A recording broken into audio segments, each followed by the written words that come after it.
सब मेंबर्स ने कहा जब सरकार ये कह रही है कि सब वहाँ ठीक है और G20 की मीटिंग भी हो रही है तो इलेक्शन क्यों नहीं हो रहा है। इन्होंने कहा साहब हम बहुत जल्दी इसकी तरफ तवज्जो देंगे और वहाँ इलेक्शन करने की जरूर करेंगे। पीएम से आप मिलने जा रहे हैं? देखिए सबसे बड़ी चीज़ है इलेक्शन कमीशन से मिलना। इसके मालिक प्राइम मिनिस्टर नहीं है, होम मिनिस्टर नहीं है, इसके मालिक इलेक्शन कमीशन है।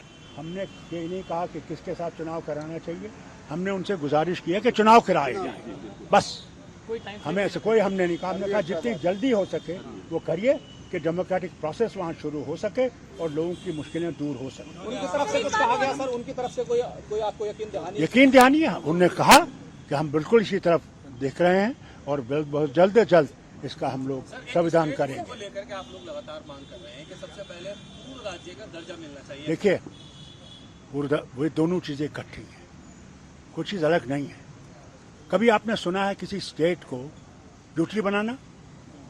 हमारी बदनसीबी है, बदकिस्मती है कि कॉन्स्टिट्यूशन होने के बावजूद भी एक रियासत को आप यूटी बना रहे हैं। अगर चुनाव सर यूटी रहते होता है तो क्या आप लोग सब तैयार हैं यूटी होते चुनाव हो? भैया हम लोग तैयार हैं, इलेक्शन होना चाहिए। सर यूटी रहते मैं कहता हूं इलेक्शन होना चाहिए, बस इलेक्शन होना चाहिए। हम चाहते हैं डेमोक्रेटिक गवर्नमेंट आए जो लोगों की मुश्किलों को दूर कर सके।